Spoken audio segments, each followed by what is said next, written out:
Imagine कीजिए कि आप सुबह उठकर अपना ब्रेकफास्ट और बाकी का काम पूरा करके ऑफिस या स्कूल जाने के लिए तैयार हो रहे हो और घर से बाहर निकलते ही आपको अपने आसपास किस तरह का जानवर देखने मिलेगा। 90% ऑफ द केस में डॉग्स, कैट्स और बर्ड जैसे जीव ही देखने मिलेगा। लेकिन अगर आपको इन जानवरों के साथ साथ डायनासोर्स भी देखने को मिले तो कैसा होगा। अब डायनासोर्स का 21वीं सदी में एग्जिस्ट करना तो बिल्कुल ही नामुमकिन लगता होगा, लेकिन आप जानकर हैरान हो जाएंगे कि डायनासोर्स को आज के समय फिर से जिंदा कर पाना काफी हद तक पॉसिबल है। और तो और साइंटिस्ट इनके ऊपर सीरियस लेवल पर काम भी शुरू कर चुके हैं और साल 2050 के अंदर इन डायनासोर्स को फिर से देख पाना संभव होगा।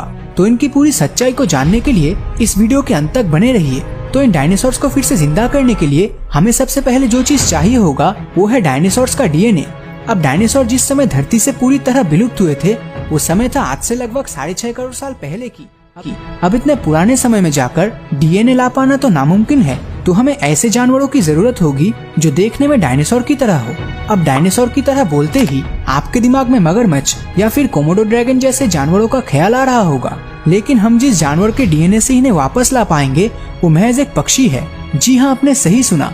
लाखों करोड़ों सालों के दौरान जो जानवरों में एवोल्यूशन होता है उसी के चलते डायनासोर्स नेचर के साथ अपने आप को जिंदा रखने के लिए एवोल्यूशन करते गए और इसी लंबे समय में उन डायनासोर्स का हाथ धीरे धीरे पंछी के विंग्स में बदल गया और इनके जबड़े पंछी की चोंच में बदलने लगे। अब हो सकता है मेरी इन बातों को बहुत लोग विश्वास नहीं कर रहे, तो उनको मैं कुछ चीजें दिखाना चाहता हूँ। ये है आज के समय के पेलिकन्स पंछी, जिनके चोंच बिल्कुल टेरासोरस डायनासोर जैसा दिखता है। तो वही दूसरी तरफ ऑस्ट्रिच के शरीर का पैटर्न काफी हद तक वेलोसिरेप्टर जैसा है। लेकिन जुरासिक पार्क सीरीज में काम कर चुके मशहूर पैलेंटियोलॉजिस्ट जैक हॉर्नर के मुताबिक डायनासोर्स को जिंदा करने के लिए सबसे आइडियल बर्ड है चिकन, और चिकन से बनने वाले डायनासोर्स को चिकनोसॉरस कहा जाएगा।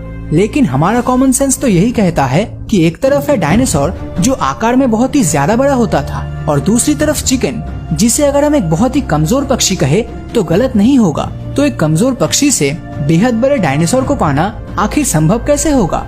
तो हॉर्नर के मुताबिक चिकन एम्ब्रायो के अंदर मौजूद डायनासोर्स के प्रिजर्व्ड और इनएक्टिव जीन को अगर हम किसी तरह जिंदा कर पाए तो इन चिकन से ही हम डायनासोर्स को वापस ला पाएंगे। अब ये चिकन्स और एलिगेटर्स असल में थेरोपॉड्स डायनासोर के ही वंशज है, जिन प्रजाति में वेलोसिरेप्टर्स और टीरेक्स भी शामिल है। अब इन चिकन्स को डायनासोर में कन्वर्ट करने के लिए 3 जेनेटिक इंजीनियरिंग प्रॉब्लम को सॉल्व करना होगा, जो कि है एक लंबी पूंछ, दूसरा है बिना चोंच वाला मुंह जिनमें दांत होना चाहिए, और तीसरा है विंग्स के बदले हाथ, उंगली और नाखून।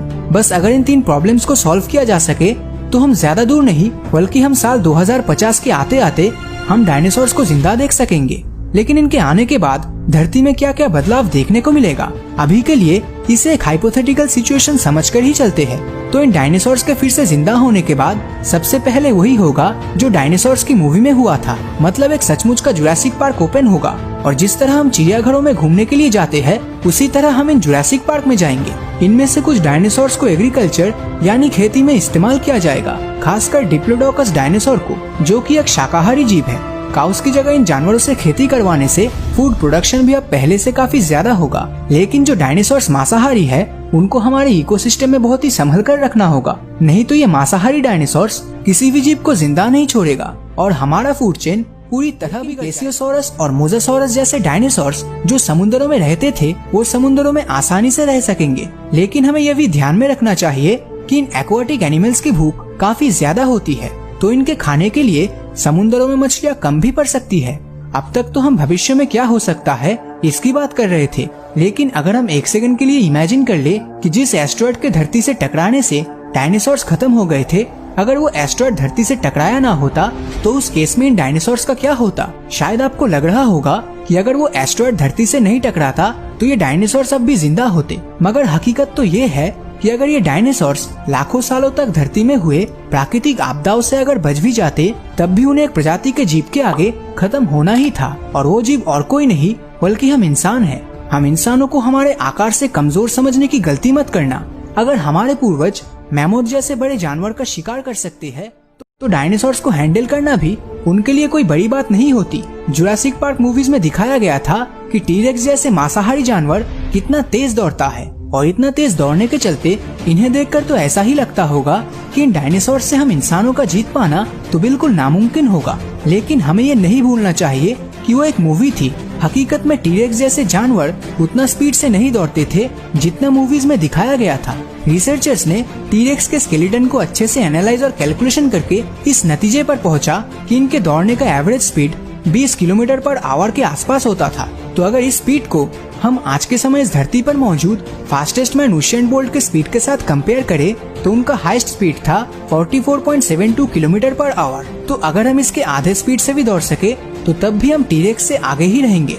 इससे यही पता चलता है कि मूवीज में डायनासोर्स को जितना खतरनाक दिखाया गया था, हकीकत में वो